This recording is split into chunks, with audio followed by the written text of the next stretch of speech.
नमस्कार, मेरा नाम गौरव अग्रवाल है और आप देख रहे हैं अड़ी। तलाकशुदा मुस्लिम महिलाओं को गुजारा भत्ता देने पर सुप्रीम कोर्ट के फैसले ने देश में एक बड़ी बहस छेड़ दी है। मुस्लिम महिलाओं को गुजारा भत्ता के फैसले से मौलवी परेशान हो गए हैं और इसे शरीयत के खिलाफ बता रहे हैं, जबकि मुस्लिम महिलाएं इससे खुश हैं। मुस्लिम महिलाओं समेत देश का एक बहुत बड़ा तबका इसका समर्थन कर रहा है। तो आज स्टूडियो में इसी पर बात होगी। मुस्लिम महिलाओं को हक, मौलवियों को पसंद क्यों नहीं? डिबेट की शुरुआत करें। स्टूडियो में आज हमारे साथ एक से बढ़कर एक गेस्ट है, उनसे बात करें। उससे पहले सिलसिलेवार तरीके से ये पूरा मामला आपको अच्छे से समझाते हैं। मुस्लिम महिलाओं का हक, मौलवियों को पसंद क्यों नहीं, इस पर बात होगी। लेकिन पहले आप ये ग्राफिकल रिपोर्ट देखिए। सुप्रीम कोर्ट ने तलाकशुदा मुस्लिम महिलाओं के हक में फैसला सुनाते हुए कहा है कि तलाकशुदा मुस्लिम महिलाएं गुजारा भत्ता पाने की हकदार हैं। सीआरपीसी की धारा 125 के तहत मुस्लिम सहित हर धर्म की महिला को तलाक के बाद गुजारा भत्ता पाने का हक है। अब आपको वो मामला बताते हैं जिसके चलते सुप्रीम कोर्ट ने यह फैसला सुनाया है। यह पूरा मामला तेलंगाना के अब्दुल समद और उनकी पत्नी से जुड़ा हुआ है। 15 नवंबर 2012 को मुस्लिम महिला ने अपने पति का घर छोड़ दिया था। 2017 में इस महिला ने अपने शौहर पर उत्पीड़न का मुकदमा दर्ज कराया, जिससे नाराज होकर पति ने महिला को तलाक दिया। 28 सितंबर 2017 को तलाक का सर्टिफिकेट भी जारी हो गया, जिसके बाद पति ने महिला को इद्दत की अवधि तक 15,000 रुपए देने की पेशकश की, लेकिन महिला ने वो रकम लेने से इनकार किया और फैमिली कोर्ट में सीआरपीसी की धारा 125 के तहत गुजारा भत्ता पाने की मांग की। 9 जून 2023 को फैमिली कोर्ट ने 20,000 रुपए हर महीने गुजारा भत्ता देने का आदेश दिया, जिसके बाद पति ने फैमिली कोर्ट के फैसले को तेलंगाना हाईकोर्ट में चुनौती दी। 13 दिसंबर 2023 को हाईकोर्ट ने फैमिली कोर्ट का फैसला बरकरार रखा और गुजारा भत्ते की राशि घटाकर 10,000 रुपए कर दिया। फिर पति हाईकोर्ट के खिलाफ सुप्रीम कोर्ट में गया। कल सुप्रीम कोर्ट ने सीआरपीसी की धारा सुप्रीम कोर्ट ने सीआरपीसी की धारा 125 के तहत सभी तलाकशुदा महिलाओं को गुजारा भत्ता देने का यह फैसला सुनाया है। और उसके बाद क्या कह रही है मुस्लिम महिलाएं, आपको यह सुनना चाहिए।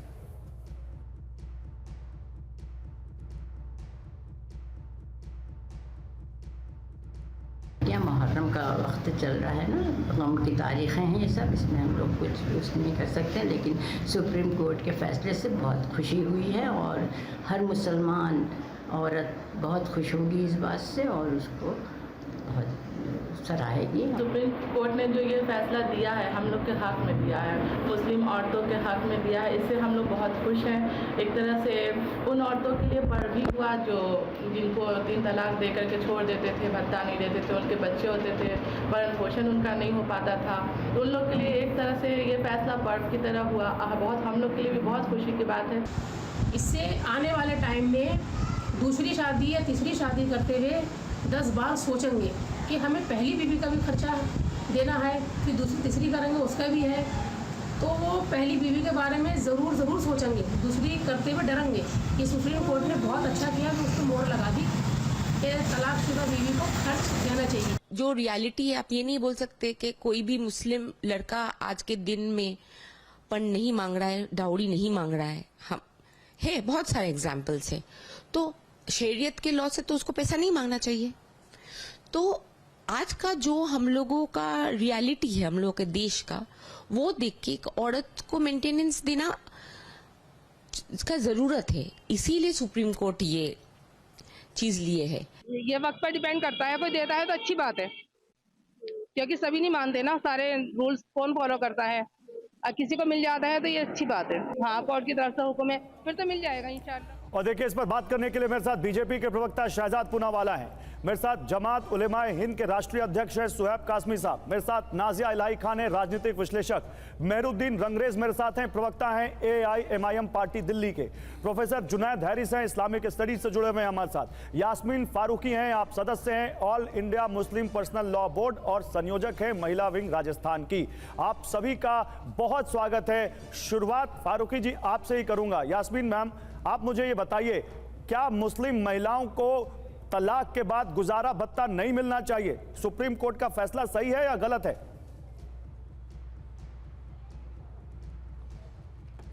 पहली बात तो मैं आपको एक ठीक कर दूं कि मुस्लिम पर्सनल लॉ बोर्ड की मेंबर होने के नाते मैं यहाँ नहीं बैठी हूँ। मैं SDPI की नेशनल जनरल सेक्रेटरी हूँ।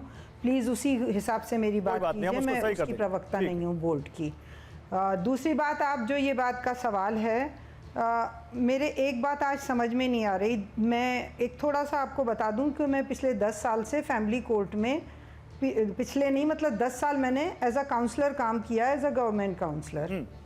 तो 2001 से हर मुस्लिम महिला को 125 सीआरपी के थ्रू जजेस जो हैं वो भत्ता बांध रहे थे और मिला है और हमेशा मिला है। तो ये जो नई कहानी मेरी, ठीक है कोई एक आदमी चला गया, उसको डिनाई करने के लिए सुप्रीम कोर्ट का फैसला आ गया, लेकिन ये जो अगर आप बात कह रहे हैं कि ये नई कहानी है और अभी नया शुरू हुआ है, तो मैं उसको 100% डिनाई कर रही हूँ। वो तो मिल रहा है।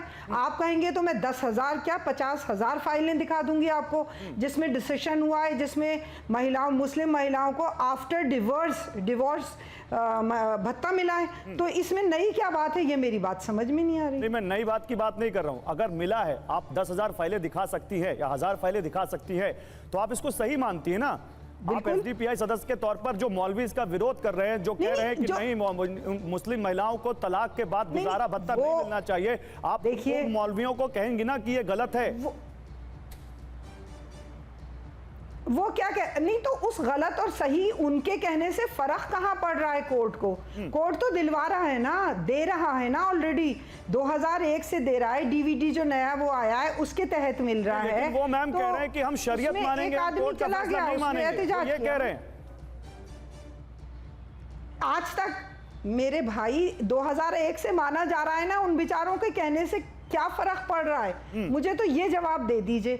2001 से मुसलसिल औरतों को भत्ता मिल रहा है और आज भी मिल रहा है, कल भी मिल रहा था। अगर वो बोल भी रहे हैं, आज देखिए कोई भी शोशा छोड़ दो और शोर मचा लो, वो भी बोल देंगे, ये भी बोल देंगे, लेकिन उनके बोलने से फर्क क्या पड़ रहा है? मुझे तो ये बता दो। फर्क ये पड़ रहा है जो मुस्लिम महिलाओं को हमने सुनाया, जो मुस्लिम महिलाएं हैं वो, अभी मैं आपको एक बाइट और सुनाऊंगा, आप उसको सुनेंगे तो आपको ज्यादा अच्छा लगेगा, लेकिन मैं पहले अभी रिएक्शन ले लेता हूं। बताइए भाई, उन्हें पता नहीं होगा इसके बारे में। मैं आ रहा हूं। मेहरुद्दीन अंग्रेज मेरे साथ है, उनको पता नहीं होगा इस बारे में कि ऑलरेडी मिल रहा है भत्ता। तो आप ये मानती है ना कि भत्ता मिलना चाहिए? मैं यही पूछ रहा हूं, आप ये मानती है ना?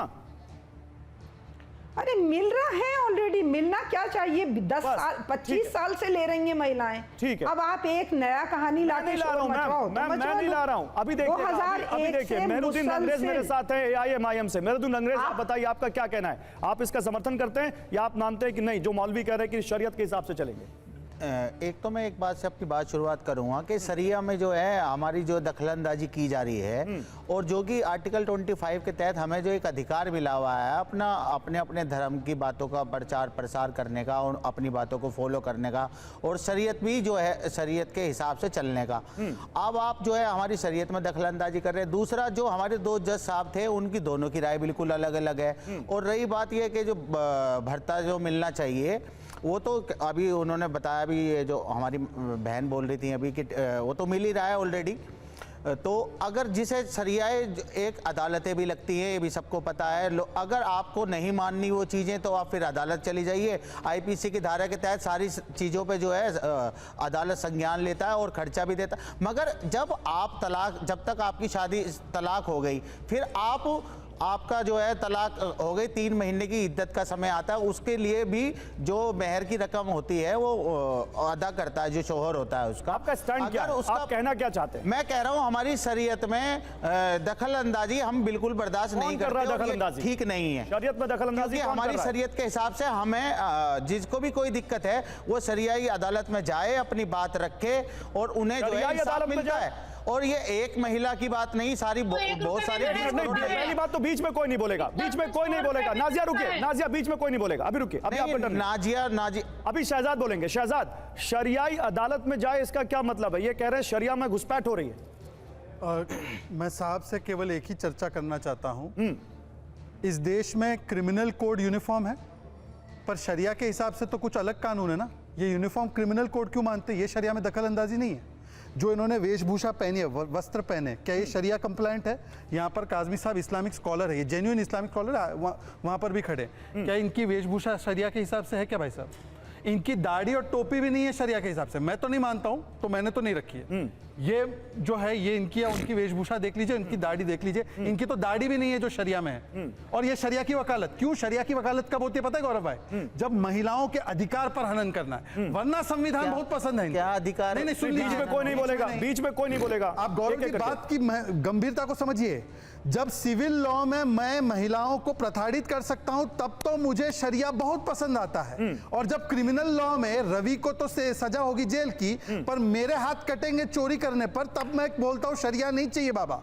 तो ये शरिया के प्रति कितने वफादारी ये अभी दिख गया। दूसरी बात जो मैडम ने कहा 2001 से चल रहा है, तो आज मुखालफत क्यों हो रही है? मौलवी मौलानाओं को गाली देने से ज्यादा पता है क्या इंपॉर्टेंट है? कट्टर पंक्तियों को कौन राजनीतिक संरक्षण दे रहा है? कांग्रेस, समाजवादी पार्टी और MIM जैसे दल। इनसे पूछिए, यूसीसी का विरोध करवाते हैं। ठीक है, ओके। 3 तलाक का सजा कानून थोड़ा छोटा सुप्रीम कोर्ट से रखेंगे, आता है, विरोध ज्यादा करवाते हैं। पैनलिस्ट हैं, ये थोड़ा असली थोड़ा। चेहरा ठीक है, और ये शरिया के हिसाब से टीवी पर आना मना है। ठीक है, ओके। शरिया के हिसाब से टीवी पर आना मना है कि नहीं मना है? आप जवाब दीजिए, मेहरुद्दीन अंग्रेज जवाब दीजिए जल्दी से, 30 सेकंड। देखिए सयाद शरिया के भाई, आप बात कर रहे हैं, आप खुद शरिया फॉलो नहीं कर रहे। नहीं, वो आपके कपड़े शरिया के हिसाब से है क्या? अरे सुनिए सर, सुनिए, जो आज का जो मॉडर्न हिसाब चल रहा है, और मॉडर्न के हिसाब से किसी भी सदी में हमारा भारत देश है, सबको कोई जबरदस्ती नहीं है हमारे इस्लाम में कि जबरदस्ती है आप जो है वही चीजें करें जो हमारे।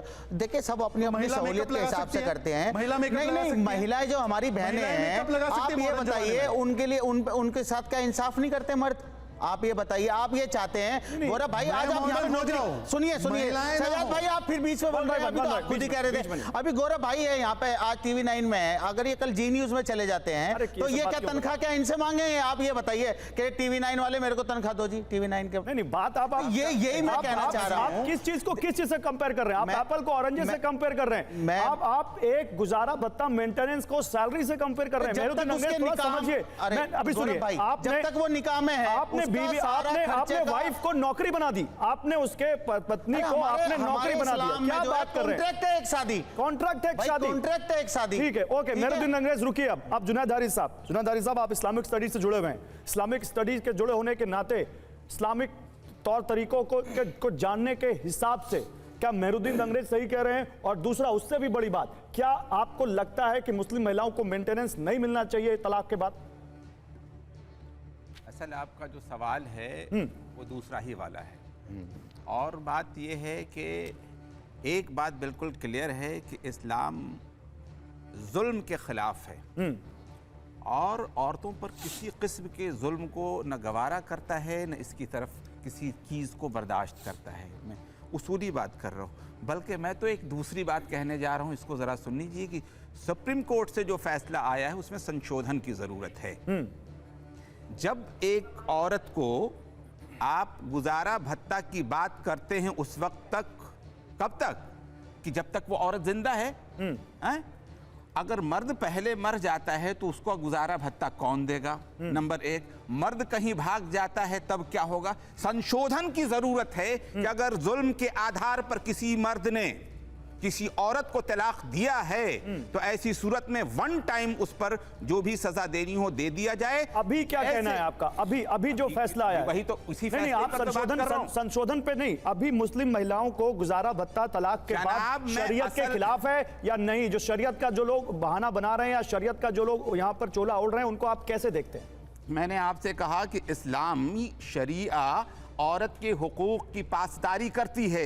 इस वजह से इस्लामी शरिया इस बात को गवारा करती है कि जब औरत और मर्द तलाक की सूरत में या खुला की सूरत में अलग हो जाएं तो आज़ाद रहें, कहीं भी चाहे शादी करें, और वन टाइम उनके साथ जो भी करना है वो कर दिया जाए ताकि आइंदा का उनका रास्ता खुला रहे। अभी भी बात कर रहे हैं कि 5 लोगों को बैठा कर इद्दत में हम तय कर देते हैं। वन टाइम तो उन्होंने कहा, कोर्ट ने नहीं माना। नाजिया हमारे साथ हैं, कानून की जानकार भी हैं। नाजिया, जुनैद हारिस साहब जो कह रहे हैं इसको आप कैसे देखती हैं? नाजिया देखिए, मैं अगर अपनी बात और कंप्लीट कर लूं, एक मिनट, उनकी बात आ जाए फिर। अपने अगर इजाजत, अच्छा नाजिया, इनकी 10 सेकंड बात कंप्लीट हो जाए, कंप्लीट कर लूं। 10 सेकंड। गवर्नमेंट की पॉलिसीज क्या हैं? इस वक्त 2004 के बाद अगर कोई गवर्नमेंट एम्प्लॉई होता है तो उसको पेंशन नहीं मिलता है। 2004 से पहले की स्कीम में दोनों चीजें शामिल थी। मैं कहता हूं, एक मिनट नाजिया, एक मिनट, मैं ये कहता हूं कि ये जो दूसरी वाली पॉलिसी गवर्नमेंट ने अख्तियार की है, एक मर्द के सहारे किसी औरत की जिंदगी को हम छोड़ नहीं सकते हैं कि अगर वो मर्द भाग जाए या वो मर्द मर जाए तो फिर उस औरत का क्या होगा। इसलिए उसका मुस्तकिल इंतजाम होना चाहिए। और मुस्तकिल ये तो एनिमली होती है, वन टाइम एनिमली तो होती है। बताइए भाई, बताइए सर, ये होता है, तरीका ना रखा ये भी होता है। नाजिया बताएंगी, नाजिया बताइए, जुनायद हारिस साहब जो कह रहे हैं, बताइए क्या कहना है आपका। सबसे पहले तो भारत की सभी मुसलमान बेटियों और महिलाओं को मेरी तरफ से बहुत बहुत मुबारकबाद, और सर्वोच्च न्यायपालिका की मैं शुक्रगुजार हूं कि एक बार फिर से 2017 के बाद फिर से एक बार ऐतिहासिक फैसला आया और मुसलमान बेटियों की पीड़ा को समझा गया। 2 डेकेड का इंतजार, कभी राजीव गांधी जी का जमाना था, 1 कलम की दूरी थी, शाहबानो जी को तभी न्याय मिल जाता और गुजारा भत्ता भी तभी मुकर्रर हो सकता था, 120 रुपए की बात थी, लेकिन नहीं मिला। शरिया कानून की वजह से मुसलमान बेटियों को एक्सप्लॉइटेशन करने का सिलसिला जो चल रहा था वो चला आ रहा था। मैं जब विधवा हुई थी, जब मेरे शौहर मेरे खाविंद का इंतकाल हुआ था, तब मेरी उम्र 18 साल 7 महीने थी। मैं जब इद्दत में बैठी थी तो 4 महीना 10 दिन मुझे 100 रुपए मिलता था, और अब तक ना ही मुझे कोई निकाह का पैसा मिला है, ना ही मुझे कोई मेंटेनेंस मिला है। अब आप बताएं कि ऐसे सिचुएशन में जो लड़कियां पढ़ी लिखी नहीं होती हैं या जिन लड़कियों के माँ बाप उतने पैसे वाले नहीं होते हैं, वो कैसे चलेंगे और कैसे चलाएंगे। और अभी आपके स्टार्टिंग में पिंक ड्रेस में फरहाद हकीम की बेटी, फरहाद हकीम वही जो कन्वर्शन को मान्यता लगा रहा था और कन्वर्शन का प्रोवोकेशन अपनी स्पीच में दे रहा था और हिंदुओं को बदनसीब बोल रहा था, उसकी बेटी कह रही है कि सुप्रीम कोर्ट का अच्छा फैसला आया है क्योंकि उसका तलाक हुआ है। हमारे साथ पैनल में नहीं है तो किसी पर ऐसे पर्सनली नाम लेके मत बोलिए नाजिया, लेकिन आपने जो कहा है भाई, क्या जवाब होगा फारूकी जी, क्या जवाब होगा यास्मीन फारूकी जी, बताइए इसका। फिर मैं आ रहा हूं कासिम साहब। भाई मैं आपको कह रही हूँ कि मिल रहा है तो मैं क्या जवाब दूं मेरे भाई, मुझे एक बात बता दीजिए। जो लोग कह रहे हैं कि एक बात इन्होंने शरीयत में ये सही नहीं है, इसका क्या जवाब है? आप अपनी आप बीती सुनाई आपको नाजिया ने। ओ देखिए, शरीयत को जो मानने वाले हैं, सुनिए मेरी बात सुनिए, जो शरीयत को मानने वाले हैं वो नहीं मानेंगे, नहीं आएंगे कोर्ट। जो मानने वाले, जो मानते नहीं है वो कोर्ट आ रहे हैं ना, चल रहा है ना, यही चीज चल रही है आज भी। लोग ये पूछ रहे हैं कि देश शरीयत से चलेगा या देश सुप्रीम कोर्ट के और संविधान से चलेगा? देश शरीयत से चलेगा या सुप्रीम? देश संविधान से चल रहा है, देश संविधान से चल रहा है। आप क्या बात कर रहे हो? अगर शरीयत से चलता होता तो फिर 20 साल से 24 साल से 125 में मैं जब बोलूं, मैं किसी के बीच में नहीं बोलती, मैं किसी के बीच में नहीं बोलती। नाजिया अभी रुक जाए, नाजिया बीच में मत बोलिए, बीच में मत बोलिए। सॉरी, हाँ सॉरी यास्मीन जी बोलिए।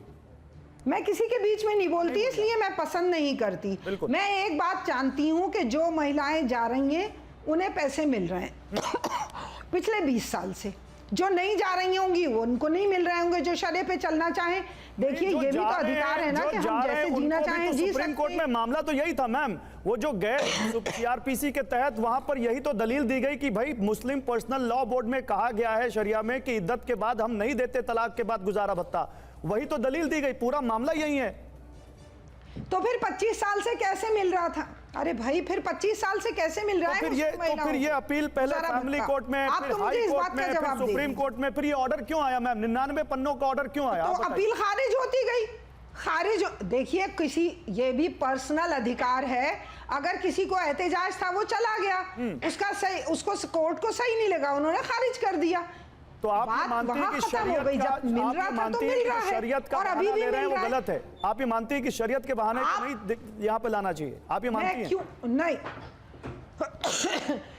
जो शरीयत है वो शरीयत है, वो शरीयत वाले जो मानते हैं वो मानेंगे, क्यों ना माने, वो उनका हक है। हम उन पे एतराज करने वाले कौन होते हैं? मेरे पास एक बयान है, एक मुस्लिम नहीं लेना चाहता, कोई नहीं लेना चाहता। मेरे पास एक मुस्लिम महिला का बयान है, मैं वो सुनाना चाहता हूं, लेकिन पहले सुहैब कासमी इस पर कुछ बोलना चाहते हैं। सुहैब कासमी पहले अपना रिएक्शन दीजिए। जो ये कह रही हैं, ये क्या कह रही हैं? ये कह रही मिल रहा है, फिर कह रही शरीयत जो मानते हैं वो जाए नहीं जाएंगे कोर्ट, इसका क्या मतलब है?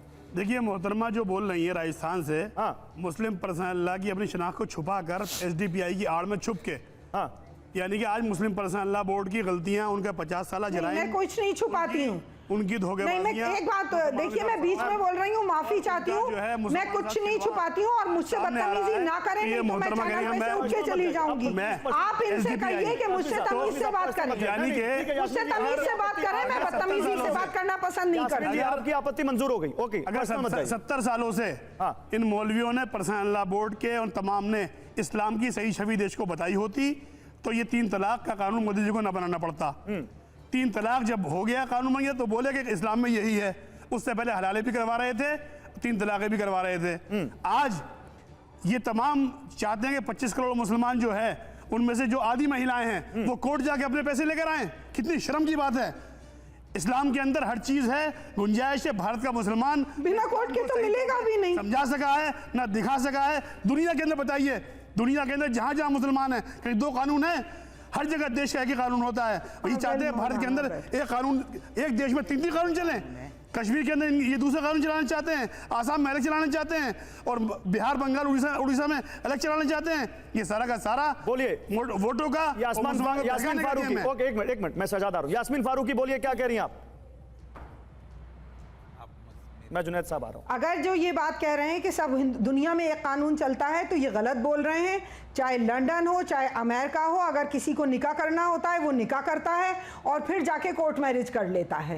इसलिए हर मजहब अपना कानून, क्या अमेरिका और लंदन में फेरे नहीं होते? वो लोग फेरे करते हैं और फिर जाके कोर्ट मैरिज करते हैं। आपको अपना मानना, जर्मनी, फ्रांस, हर जगह कोर्ट मैरिज कंपलसरी है। अब सऊदी अरब में भी कंपलसरी हो गया है। बीच में नहीं, सऊदी अरब, दुबई, सब जगह निकाह होता है और फेरे होते हैं और क्रिश्चियनिटी से हरा। ये देखिए, आप अपना क्या मानना चाहते हैं मानिए। कोर्ट जाना पड़ेगा आपको हर हालत में। अगर आपको फैसला लेना है तो कोर्ट जाना पड़ेगा। कोर्ट से मिलेगा कोई ऐसे आसानी कोर्ट जाने वाली महिलाओं का, कोर्ट जाने वाली महिलाओं या कोई और मजहब वाले अपनी बीवियों को दे देते हैं क्या बिना कोर्ट जाए? रुकिए कासमी साहब, रुकिए। यास्मीन फारूकी जी रुकिए, यास्मीन फारूकी जी रुकिए। आप कह रही हैं कोर्ट जाना पड़ेगा। यास्मीन फारूकी जी आप कह रही हैं कोर्ट जाना पड़ेगा। दिखाइए जरा निदा खान का की आप भी थी, वो क्या कह रही हैं? वो कोर्ट ही जाती हैं, सुनिए क्या कह रही हैं। से भी एक कॉमन लॉ होना चाहिए महिलाओं के लिए जो सबके लिए एक जैसा हो। हम नहीं कह रहे कि अपने फेथ्स बदलो या कल्चर बदलो या कुछ भी बदलो। हम बस ये चाहते हैं कि हमें भी ऐसे ही सम्मान, मतलब एक कॉमन तरीके से ट्रीट करा जाए जैसे बाकी औरतों को ट्रीट किया जाता है।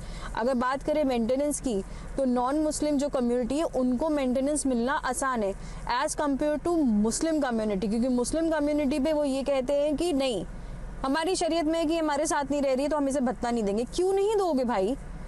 अनलेस एंड अनटिल हम म्यूचुअली अलग नहीं हुए तुम्हें देना पड़ेगा। आप बताइए जुनैद साहब, सजाद आ रहा हूं। जुनैद साहब, ये शरीयत इनके साथ भी शरीयत का बहाना बनाया गया कि हमारी शरीयत में नहीं है। इसे सुन लें तो बड़ी मेहरबानी। हाँ प्लीज, लेकिन इस पर जवाब दीजिए आप। ये क्या कह रही हैं निदा खान? इसी चीज को मैं कह रहा हूँ। मैंने कहा कि शरिया इंसानी जिंदगी का बेहतरीन हल है। उसूली तौर पर मैं बात कर रहा हूँ और इसी वजह से शरिया ने जब एक मैरिज 2 लोगों में अलग अलग होते हैं तो वो पूरी तरह से अलग कर देता है कि ऐसा नहीं हो कि उनको आगे शादी करने में परेशानी हो। लेकिन ये किसी किस्म का जुल्म बर्दाश्त नहीं करता है कि औरत के साथ किसी किस्म का जुल्म किया जाए।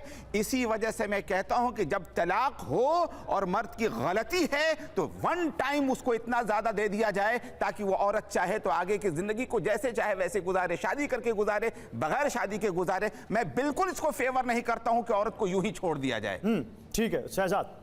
सबसे पहले तो फारूकी जी ने कहा कि 2001 या 2 से ये 25, 20, 24 साल से तो दिया जा रहा है। 1986 में शाहबानू के खिलाफ वो कानून लाया गया था, तो मानेंगी ना 1986 से 2001 तक अन्याय हुआ मुस्लिम महिलाओं के साथ, और ये अन्याय करने वाले कांग्रेस पार्टी के लोग थे, क्योंकि ये तो कोई राजनीतिक दल से है नहीं। वैसे जिस राजनीतिक दल से होने का दावा कर रही है एसडीपीआई, उसका स्टेटेड ऑब्जेक्टिव है कि इस देश में शरिया होना चाहिए, संविधान नहीं। और तीसरी बात, जब 3 तलाक का कानून पारित हुआ उस पर पता है एआईएमपीएलबी ने क्या हलफनामा डाला था कि मुस्लिम महिलाएं और महिलाएं इन जनरल, इनको मर्द से कम अकल होती है। फारूकी जी आप तो एआईएमपीएलबी से है ही नहीं ना, जैसे काजमी जी बता रहे थे, आप तो कह रही मैं तो उससे नहीं हूं। बताइए मुस्लिम पर्सनल लॉ बोर्ड का ये हलफनामा कि महिलाओं को कम अकल होती है। मेंबर मैं यहाँ प्रवक्ता नहीं हूँ, मैं उसके बिहाफ पे यहाँ बैठ के बात नहीं कर रही। काजमी जी को क्यों आप झूठा बोल रही थी? तो काजमी जी सही बोल रहे थे, आप बताइए। सुनिए, एक तो मैं पुना वाले साहब, पुना वाली जी, एक बात तो जो एसडीपीआई पे आप इल्जाम लगा रहे हैं, मैडम, एसडीपीआई पे जो आप आप इल्जाम लगा रहे हैं वो गलत लगा रहे हैं। यास्मीन जी, मेरा सवाल तो सुन लीजिए। आपका और मेरी माँ का नाम सेम है, तो मुझे थोड़ा सा और स्नेह है आपके प्रति। अब मेरा सवाल सुनिए, बेटे की तरफ पूछ रहा हूँ आपसे। मैं पूछ रहा हूं कि मुस्लिम पर्सनल लॉ बोर्ड कहता है कि महिलाओं को कम अक्ल है मर्दों से, ये गलत है, ये सही है? और यहां पर जो शरिया की वकालत कर रहे हैं कि सबसे बेहतरीन तरीका है, क्या ये सही है कि गलत है शरिया के हिसाब? बात करती हूँ, कौन क्या कहता है मैं उसकी बात नहीं करती। क्यों नहीं? पूना वाले जी, मैं बेटा जी मैं अपनी बात जातियत की कर रही हूँ। यहाँ मैं जाती तौर पे बैठी हूँ।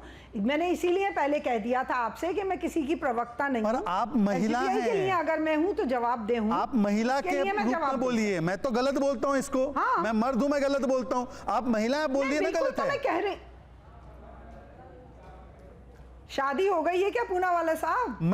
मेरी शादी की चिंता मत कीजिए, मेरी माँ यास्मीन उसकी चिंता कर रही है। आप बताइए, महिलाओं को कम अकल है क्या? नहीं, बोले दीजिए। मेरी माँ चिंता करेंगी उसकी। मैंने कहा क्या ये बात? मैंने कहा क्या ये बात? मैंने क्या कहा कि मैं अपनी तरफ से अपनी बात की जवाब दे हूं, किसी और की जवाब दे नहीं हूं। नहीं मैम, लेकिन आप नहीं मानती कि औरतें कम अक्ल होती हैं। मैम आप अगर उन्होंने कहा तो गलत कहा। मैम ऐसा नहीं होगा। जब आपको बात करनी होगी तब आप पॉलिसी लेवल पे बात कर लेंगी, जब आपको बात करना होगा तब पॉलिटिक्स पे बात कर लेंगी, और जब आपको बात करनी होगी तब आप एक महिला के लेवल बात करेंगी। आप एसडीपीआई की जनरल सेक्रेटरी हैं। एसडीपीआई की क्या लाइन है बताइए? मैं जवाब दे रही हूँ ना आपको। मैं आपको जवाब दे रही हूँ कि बिल्कुल मैं इस बात को एग्री नहीं करती। मैं इस बात को एग्री नहीं करती कि औरतें कमअक्ल होती हैं। ये किसी ने कहा है तो बिल्कुल गलत कहा। नहीं, लेकिन आप शरीयत की बात पे नहीं आ रही हैं। नहीं मानती। आपके पहले सवाल का जवाब दे दिया, ठीक है, और शरीयत की बात पे नहीं आ रही आप। शरिया, मैंने आपको कहा शरा पर्सनल है, पर्सनल मैटर है। आपको मानना है मानिए, नहीं मानना आपके ऊपर। फर्ज नमाज है, कितने लोग नमाज पढ़ने मस्जिद में चले जाते हैं। जो लोग दबाव बना रहे हैं मैम, पर्सनल मैटर नहीं है। जो मुस्लिम महिलाओं से कह रहे हैं कि भाई मैं शरीयत के हिसाब से चलूंगा, मुस्लिम महिला शरीयत के हिसाब से नहीं चलना चाहती, उसमें क्या होना चाहिए ये बता दीजिए। अच्छा, जो लोग कह रहे हैं कि भाई मैं तो शरीयत नहीं चलना चाहती तो ना चले, तो ना चले। क्या करे वो? हर कोर्ट दौड़े, ना चले, हर मामले में एफआईआर करे। अरे तो कहां अगर है तो क्या आपको ऐसा लगता है कि अगर हिंदू लॉ में हिंदू महिला कोर्ट नहीं जा रही तो मेंटेनेंस मिल जाता है? तो हिंदू महिला भी कोर्ट जाना पड़ता है, वहीं से हिंदुओं में मर्द ये तो नहीं कहता ना कि मैं कानून नहीं मानूंगा, मैं शरीयत के हिसाब से चलूंगा। नहीं, मैं एक चीज क्लियर करूं, अगर आप इजाजत दें प्लीज। एक मिनट। यहाँ तो मत मानो तो जूते पड़ेंगे, जेल जाओगे, जेल जाया जाता है अगर कोई इस तो आप ये महिलाओं के ऊपर ही इसका ऑनस क्यों डाल रही हैं? मैंने यास्मीन मैम आप सुनिए। के बाद और हिंदू भी जाते हैं। यास्मीन मैम आप सुनिए, आप इसका ओनस महिलाओं पे ही क्यों डाल रही हैं कि महिलाएं नहीं माने तो कोर्ट चले जाएं? आप पुरुषों से या मुस्लिमों से या जो मुस्लिमों के जो लीडर्स हैं उनसे ये क्यों नहीं कहते कि वो ये कहें कि नहीं भाई जो मुस्लिम महिला मेंटेनेंस चाहती है उसको मेंटेनेंस दिया जाए, उसको कोर्ट जाने की जरूरत ही क्यों पड़ रही है? मैं उसके बदले ये क्यों ना कहूं कि निकाहनामे में सारी चीजें लिखवा ले जाएं। बहुत अच्छी बात है। एग्रीमेंट होता है तो उस वक्त हर चीज का हक औरत के पास होता है। पहले औरत से पूछा जाता है कि तुम्हें निकाह मंजूर है या नहीं है। उस एग्रीमेंट पे क्यों नहीं लिखवाया जाता है कि मुझे एक घर चाहिए इस औरत को, इसके नाम एक घर होना चाहिए इदारे क्या कर रहे हैं और इसके नाम ये चीजें होना चाहिए। आप नाजिया क्या कह रही है? बोलिए नाजिया, फिर मैं रंग ले जा रहा हूँ। नाजिया क्या कह रही है आप इस बोलिए, वो कह रही है उनसे सहमत है आप? हिसाब से, शरिया के हिसाब से, इस्लाम के हिसाब से age of puberty is age of marriage. 11 साल 12 साल की बच्ची को इतनी अकल कैसे आएगी कि निकाह पर मौलाना साहब मेरा पहले से सब कुछ लिख दीजिए क्योंकि ये तलाक देगा तो मुझे कोर्ट नहीं जाना है क्योंकि शरिया मानना है। अवैसी साहब रोज बोलते हैं age of puberty is age of marriage. 12 साल की बच्ची को बोलते हैं औरत खेत है। अरे यास्मीन जी जरा तो लिहाज करिए उम्र का, जरा तो करिए। ये क्या बात हुई? पर्सनल नहीं, ऐसे मत बोलिए नाजिया, ऐसे मत बोलिए नाजिया, ऐसे मत बोलिए नाजिया, पर्सनल मत होइए। शरिया में तो हम फंस करके हम मर रहे हैं, हम कुचले जा रहे हैं। यही शरिया की वजह से हमारी करोड़ों बेटियां। आप इस्लाम छोड़ दीजिए। मेरा बहुत अच्छा सजेशन है, इस्लाम को छोड़ दीजिए। इस्लाम मजबूर नहीं करता किसी को भी कि आप इस्लाम में रहिए। आप इस्लाम को छोड़ दीजिए। मैं रोज कोर्ट जाती हूँ। क्यों छोड़ दें वो इस्लाम? क्योंकि वो रिफॉर्म की बात कर रही है इसलिए इस्लाम छोड़ दें? मेहरुद्दीन रंगरेज वो इस्लाम छोड़ दे क्योंकि वो रिफॉर्म की बात कर रहे हैं। नहीं पसंद, नहीं पसंद। देखिए मैं तो मैम आप कौन होती है बताने वाली कि वो इस्लाम छोड़ दें? मैम ये आप कौन होती है बताने वाली किसी को कि वो इस्लाम में रहे या ना रहे? जो अगर आप कौन होती है बताने वाली किसी को? अगर आपको नापसंद, अगर मुझे कोई चीज नापसंद है, मेरे भाई अगर मुझे कोई चीज नापसंद है या मैं परेशान हूँ उस चीज से, तो मैं रिफॉर्मेशन की बात कर रही हूँ, मैं मुसलमान बेटियों के दर्द की बात कर रही हूँ, मुसलमान बेटियों के पीड़ा की बात कर रही हूँ। मैं रोज कोर्ट जाती हूँ, काले कोर्ट में मैं हजारों मुसलमान बेटियों को कलपते हुए देखती हूँ, और आप यहाँ पर कह रही हैं कि तुमको अगर इस्लाम पसंद नहीं तो इस्लाम छोड़ दो। क्यों छोड़ूंगी मैं इस्लाम को रिफॉर्म क्यों ना करूँ, मैं इस्लाम को बेहतर क्यों ना करूँ, मैं मुसलमान बेटियों का तकदीर क्यों ना संवारूं अपनी डिग्री से। ठीक है, एक मिनट रुकिए। आपसे मेरी मुलाकात 3 तलाक में भी हुई थी सुप्रीम कोर्ट में, और तब भी आपने मेरे लिए अभद्र टिप्पणियां की थी सुप्रीम कोर्ट के बाहर। आपने तब भी मेरे ऊपर अभद्र टिप्पणियां की थी, और आज भी आपने नेशनल इतनी रिक्वेस्ट है कि तमीज सीख लीजिए। मैं तब भी मुसलमान बेटियों के पक्ष में थी, इतनी रिक्वेस्ट है कि तमीज नहीं, पर्सनल मत हो जाइए, पर्सनल मत हो जाइए, मुद्दे पर रहते हैं। एक मिनट यास्मीन जी, आप लेकिन किसी को कह रही हैं कि अगर इस्लाम छोड़ दीजिए, तो ये आपका कहने का प्रोरोगेटिव नहीं, और जिस तरह से आप हंस रही हैं ये मजाक उड़ाना है सामने वाले के व्यू का। जैसे दाल पे मजाक उड़ा रहे थे यूपी के मंत्री, वैसे आप यहाँ पे किसी अगर मेरे से कोई मजाक उड़ा रही करेगा, हैं। एंड दिस इज नॉट ये मेरी बर्दाश्त की इंतहा है कि मैं उस चीज को हंस के टाल रही हूँ। बर्दाश्त की इंतहा, आप किसी को कह रही हैं इस्लाम छोड़ दीजिए और फिर आप मुस्कुरा रही हैं। मैंने बोला उनको पर्सनल होने पर, लेकिन मेहरुद्दीन रंगरेज अब तो नहीं पसंद वो चीज छोड़ दो। मैम आप कैसे किसी को कह सकती हैं? वो तो वो खुद तय करेंगी, पसंद है तो क्या करें, ये आप कैसे कह सकती हैं? आप ये नहीं, मुस्लिम महिलाओं को नहीं पसंद है कि गुजारा भत्ता ना मिले। आप तो ये नहीं कह रही हैं मुस्लिमों से कि छोड़ दो, आप ये नहीं कह रही मुस्लिम मर्दों से कि छोड़ दो। शरीयत के अंदर ये लफ्ज कहना मैंने नहीं कहा, छोड़ दो, ये भी हराम है। मैंने नहीं कहा, शरीयत मैंने ये बात नहीं कहा, मैंने कहा मुसलमान महिलाओं को मिल रहा है वो भी है जो ये कह रहा है इस्लाम छोड़ दो। अच्छा एक मिनट, मेहरुद्दीन रंगरेज कुछ कहना चाहते हैं। मेहरुद्दीन रंगरेज कह रहे हैं मुझे बोलने नहीं दे रहा है, बोलिए। मैं एक बात कह रहा हूं कि जब देश में संविधान हमारा 1947 में जो है हमारा देश आजाद हुआ, फिर हमारा संविधान बना, उससे पहले भी तो शादियां होती थी और तलाक भी होता था। तो ये इस्लाम की खूबसूरती रही कि इन सब चीजों के लिए इस्लाम में सारी चीजें शरीयत के हिसाब से होती आई। संविधान तो बाद में आया, जो बार बार कहते हैं कि संविधान आपके लिए, आप संविधान पे बात करेंगे या शरीयत की बात करेंगे। मुस्लिम महिलाओं को उनका हक देंगे कि नहीं देंगे?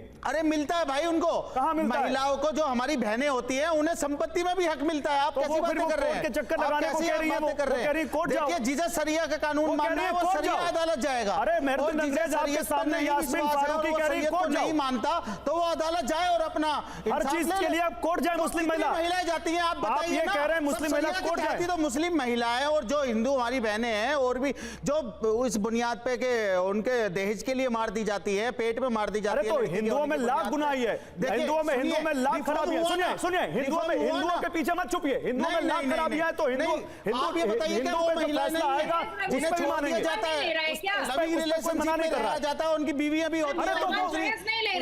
शरीयत नहीं है भाई, नहीं शरीयत नहीं है ना। ये मेरे निकाह में मेरी बीवी थी और मैंने उसके बाद उसका क्या मतलब बनता है मेरे से लेने का?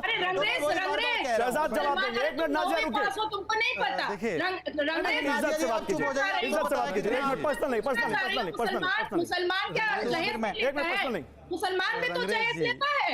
एक मिनट शहजाद बोलिए, ये सब मत दिखाइए। शहजाद साहब, वैसे तो हिंदू धर्म तो बहुत पुराना है, परंतु संविधान लागू होने के बाद हिंदू धर्म में भी 1950s में रिफॉर्म हुआ ना, उसको तो हम ताली बजा के स्वीकारते हैं। पर हमारे कानून में कोई रिफॉर्म ना हो, पहली बात। दूसरी बात, आज तो हम संविधान से चल रहे हैं ना।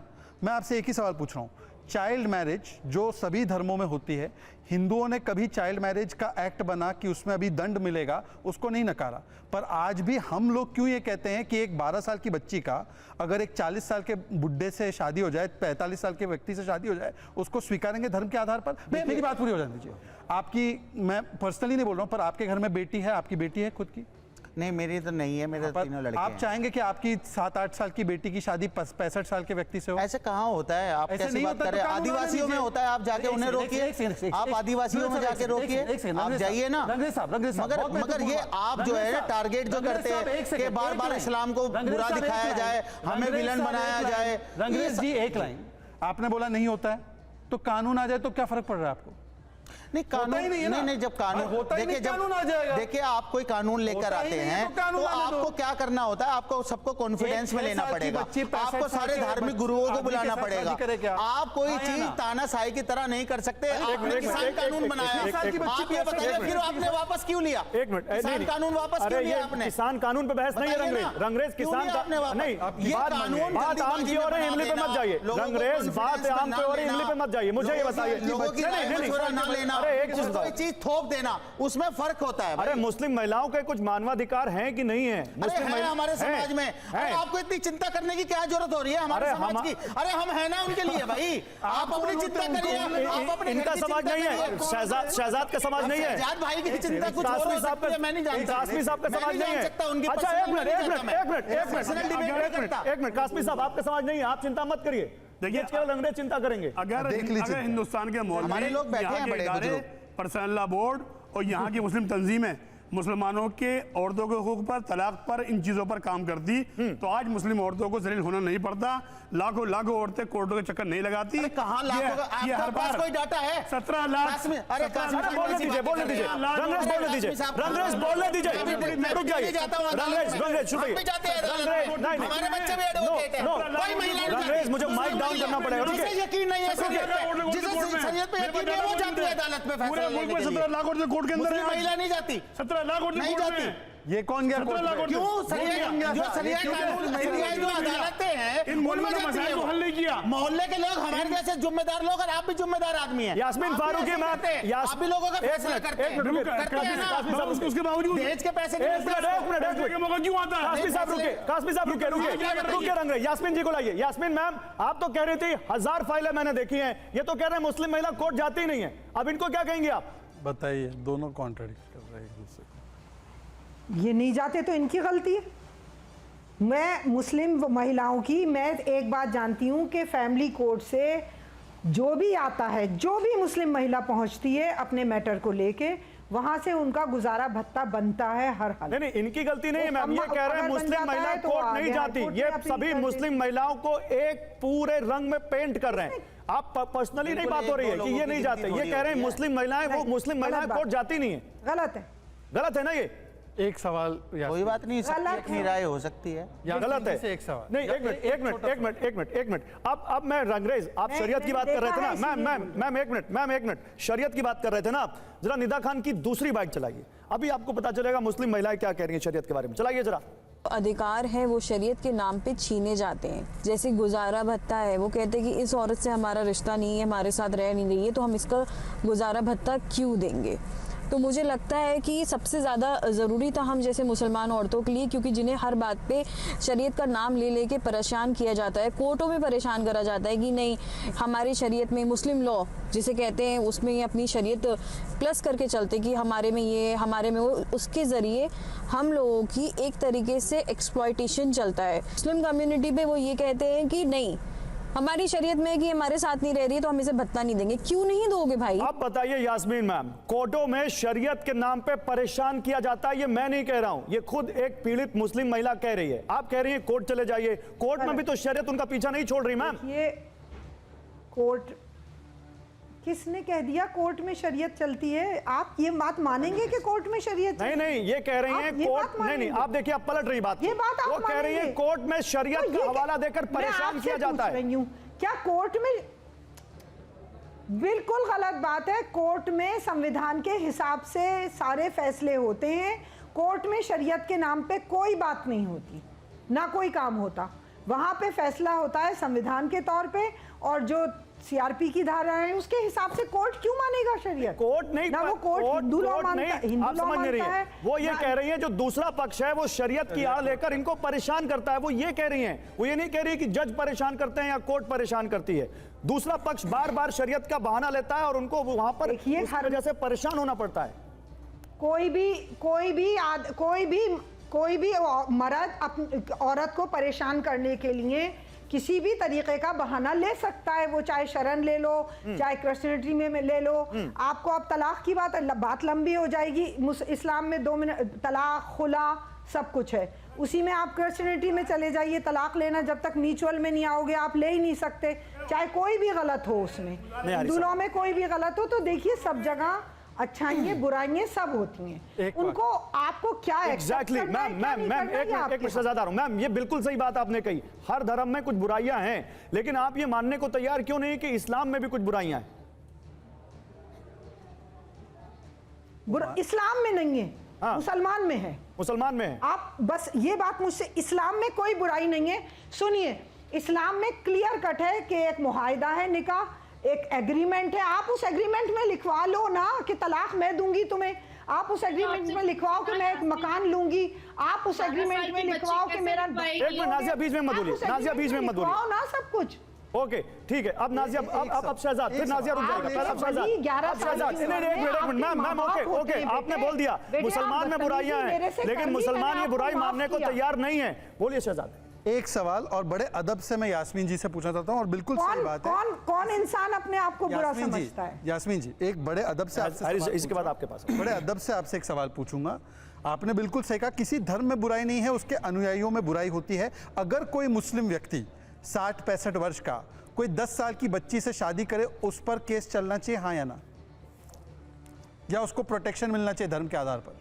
बेटा मेरी एक बात का जवाब दे दो। अरे इसमें भी सोचना पड़े। मेरे एक बात का जवाब दे दो चांद, वो बच्ची खुद तो शादी कर, पूरी बात तो सुन लो चंदा, मैंने आपको बोलिए। उस बच्ची ने खुद से तो शादी नहीं की, उसने खुद से तो शादी नहीं की ना, उस बच्ची ने, उस आदमी ने भी नहीं कहा था। देखिए मैं एक बहुत लॉजिकल बात कर रही हूँ, उन माँ बाप को सजा होना चाहिए जिन्होंने ये काम किया। वही बात कर रहे हैं, शादी सही है गलत है? भाई करने वाला कर रहा है, करने वाला लड़की सही है गलत है? मेरी बात को समझने, उसके माँ बाप को पहले देखिए, आदमी को सजा मिलने का तो जेल में होना चाहिए, पर मुझे बताइए कि क्या माँ बाप को सजा मिलने का मतलब यह है कि 10 माँ बाप को नसीहत मिली कि तुम अब ऐसी गलती नहीं करोगे। देख रही हैं। एक मिनट क्या कासमी साहब, इस्लाम में किसी ऐसी शादी की गुंजाइश नहीं है। बिल्किस बानो भी देख रही है, डिफरेंस हो, बिल्किस बानो भी देख रही है, बिल्कुल झूठ है ये, और इसीलिए इन्होंने इस्लाम को बदनाम कर रखा है। बंगाल भरा पड़ा है, आसाम भरा पड़ा है इस शादियों से, और ये कंडेम नहीं कर पा रहे, तो कंडेम नहीं करते हैं लोग।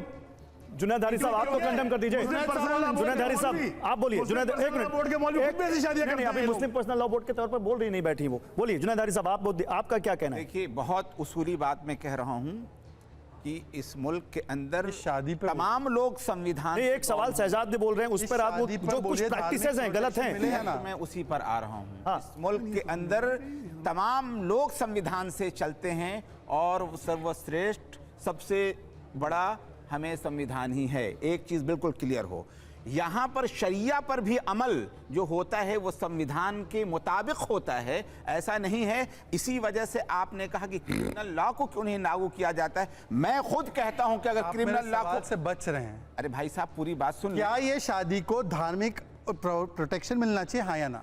मैं पूरी बात अगर कह दूं तो शादी, हाँ या ना का सवाल है। हाँ या ना तो मैं नहीं बोलता, हाँ या ना के बाद बोलिए ना आप अपना एक्सप्लेनेशन। हाँ या ना मैं बोलता नहीं, अगर आप कहें तो मैं बोलूं और नहीं कहें तो नहीं, आप वो बोलिए, वो क्या कहेंगे आप बोलिए। हाँ या ना मैं मैथमेटिक्स सवाल नहीं हल करता। बोलिए जुनैद साहब, लेकिन जल्दी बोलिए। हाँ भाई साहब अगर कहें तो मैं चला जाऊं, अगर नहीं सुनना चाहिए। सवाल इतना मुश्किल तो सुनने मुश्किल नहीं है, इसीलिए मैं आपको बता रहा हूं कि इस मुल्क के अंदर मैंने कहा संविधान के तहत सब लोग चलते हैं, मुसलमान भी चलते हैं, और जो लॉ ऑफ द लैंड होता है उस पर अमल करने को खुद इस्लाम कहता है। अगर उम्र 18 साल कर दी जाए, अगर उम्र 21 साल कर दी जाए, तो शरिया बिल्कुल ये नहीं कहता है कि उसको उस कानून को छोड़ करके किसी और चीज पर अमल किया जाए। उम्र 18 ही है शादी की, बच्चियों की शादी केवल मुस्लिम कर सकता है धार्मिक आधार पर आरक्षण संरक्षण पाकर। आपको पता है ये बात? हिंदू जाएगा चाइल्ड मैरिज एक्ट में अंदर। आप बताइए कि ये धार्मिक प्रोटेक्शन क्यों दी जा रही है, बताइए। मैं आपसे एक चीज कहना चाह रहा हूं कि शादी हम लोग एक 6 साल की बच्ची 60 साल के उम्र के साथ शादी करते हैं, उसको कंडेम नहीं कर पा रहे। तो अब उनको हमें वो कहेंगे बोलने का मौका नहीं मिला, बोलने दीजिए। मैं तो कंडेम कर रहा हूं, लड़की की मर्जी के बगैर और लड़की की शादी की एज के बगैर उसकी शादी नहीं करनी चाहिए। अब इसके अलावा मैं क्या करूं?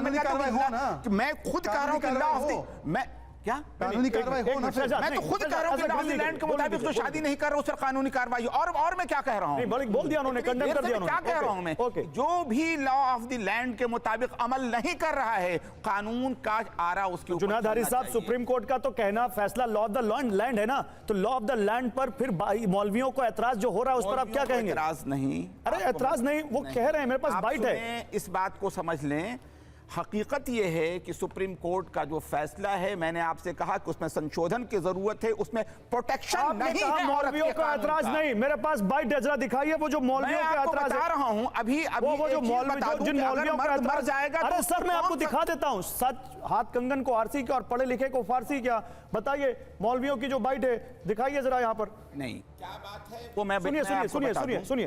अपने शौहर से जब तक के वो दूसरी शादी न कर ले या जब तक वो हयात से है, जब तक मर न जाए, शौहर से मेंटेनेंस लेना, ये इस्लामिक शरिया के ख़िलाफ़ है। ये इस्लाम में ऐसा सिस्टम नहीं है और ये इससे एक मर्दों पर एक और ज़्यादा एक अब जुनैद हारिस साहब वो इस्लामिक शरिया का उन्होंने आड़ लिया और कह रहे हैं कि मर्दों पर जाती होगी और इसमें अब आप सुन लीजिए इस चीज को, इन्होंने जो कहा और आप जो कह रहे हैं, दोनों में आसमान जमीन का फर्क है। मैं भी इसी बात को कह रहा हूं, जिस वक्त जुल्म के साथ औरत को तलाक दिया गया है तो वन टाइम उसको दिया जाए, उसके साथ सिलसिला ना लगा रखा जाए कि वो उसको शादी करने में परेशानी हो, तो सुप्रीम कोर्ट को ये समझ में नहीं आया सर, परेशानी हो, तो वो मर जाए तो उस औरत की जिंदगी में परेशानी हो। इसी चीज को मैं भी कह रहा हूं, यही संशोधन की जरूरत है। शरिया इसी चीज को फेवर करते हैं कि किसी औरत का हक न मारा जाए, वो मर्द मर जाएगा तो गुजारा भत्ता देने वाला कौन होगा? वो ये कह रहे हैं वन टाइम जो भी करना है वो नाजिया वो ये कह रहे हैं जो जुनैद साहब कह रहे हैं। देखिए मौलाना शफीक ये कलकत्ता बड़ी मस्जिद के इमाम हैं और इनके ऊपर कई केसेस चल रहे हैं बंगाल में। पर्सनल मत जाइए आप, उनके अब बात आ रही है, मैं आपको इंफॉर्मेशन दे रही हूं।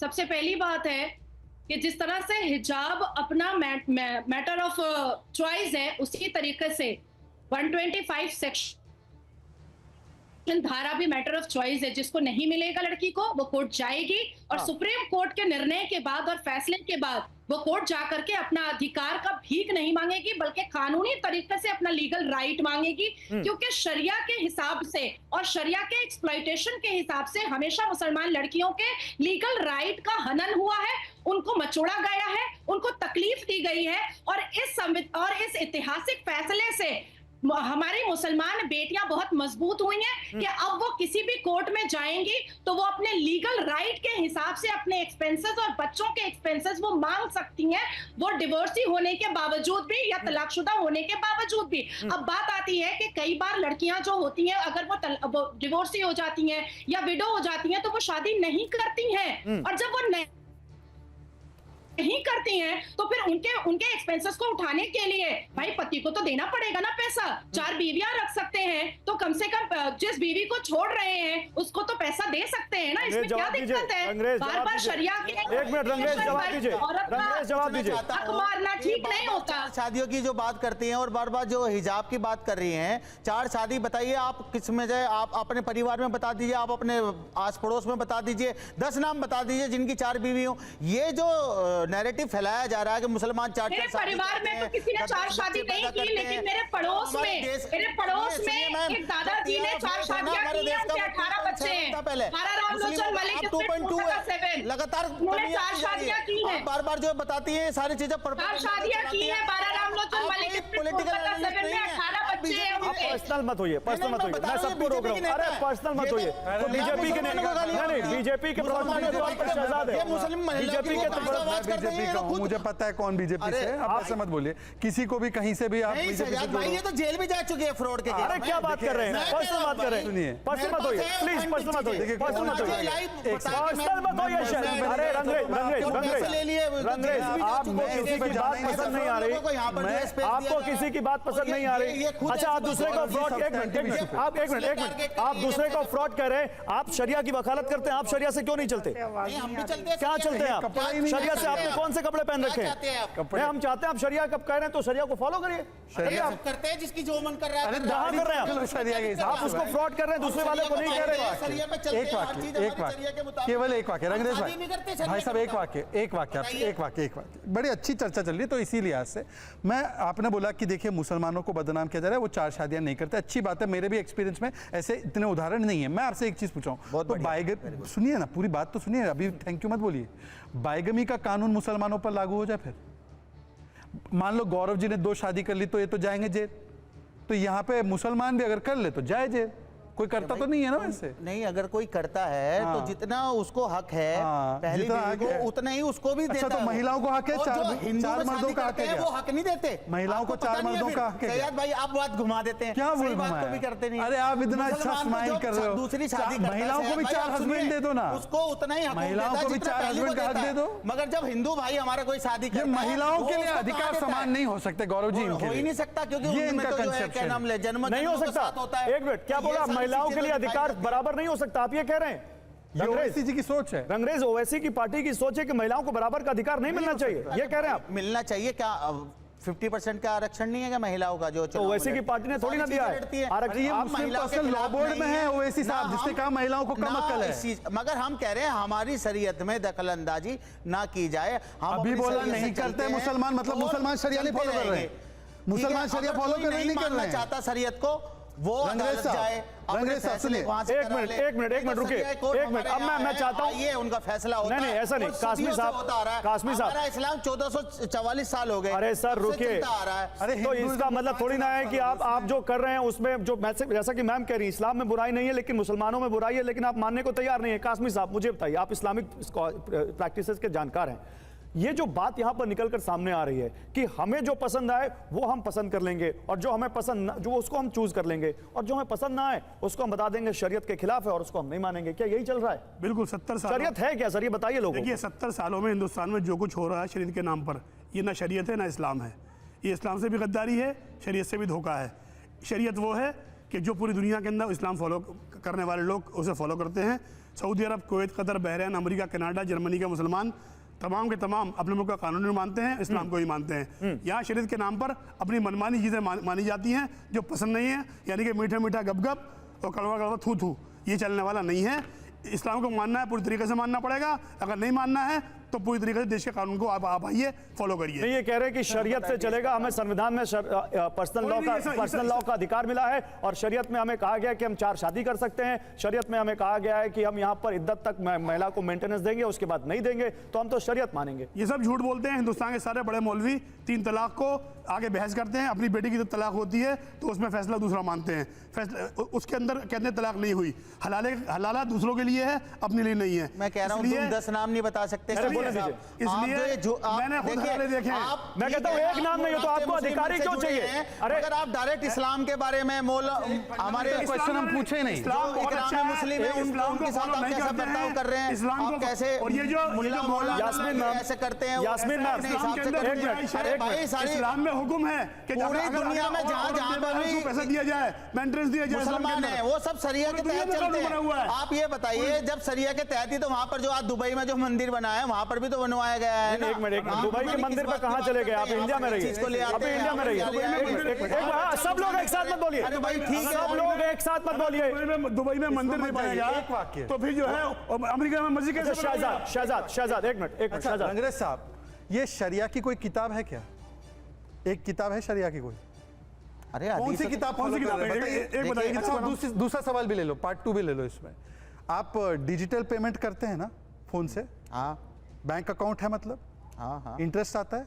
नहीं आता। नहीं आता। कौन से बैंक में अकाउंट है? हमारा तो SBI में है, 1000 रुपए वाला बैंक में तो है, मतलब प्राइवेट बैंक में है। प्राइवेट बैंक में मतलब अकाउंट में इंटरेस्ट आ रहा है। आपके पास आता होगा, आपके पास रकम ज्यादा होगी सैयद भाई, हम गरीब आदमी है तो हमारे पास नहीं है, हमारा तो नहीं आता।